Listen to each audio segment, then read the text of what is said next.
Solusyon, corona crisis sa ating nation. Dapat gobyerno may solusyon. Nagkaroon ng instant session, gumawa ng resolusyon. Media, radyo, TV station, oberes ng buong nation. Duterte may declaration, lockdown po, isolation. Lahat Pinoy magbabakasyon. Quarantine daw ang solusyon. Bawal atin mga okasyon, pati na din mga recreation.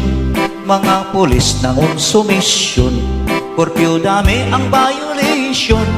Pakituruan na ng leksyon, overnight sa police station.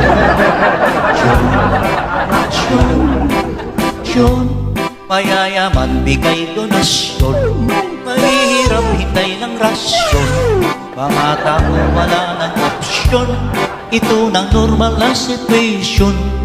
Tulungan para sa nation, no reklamo, no more question. Sana lahat cooperation, lockdown, no more extension.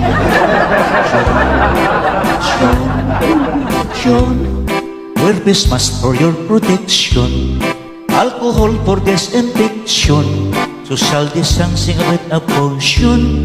Stop muna socialization. Bawal lumabas. ABA asa donation, frontliners kulang protection.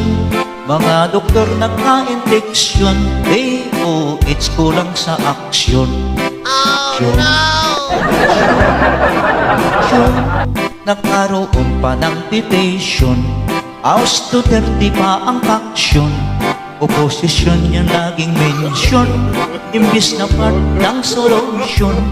Di ko alam anong intensyon, krisis na nga mayroon pang aksyon. Pilipinas, oy attention, alam nyo na next election.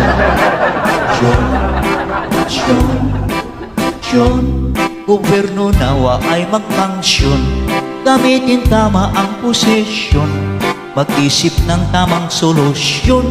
Puro dada, kulang sa aksyon, proper hygiene, good sanitation. Madlang people follow instruction, sundin lahat ang direksyon, nandi maubos ang population. Ay, pwede na pala ikaw lumabas.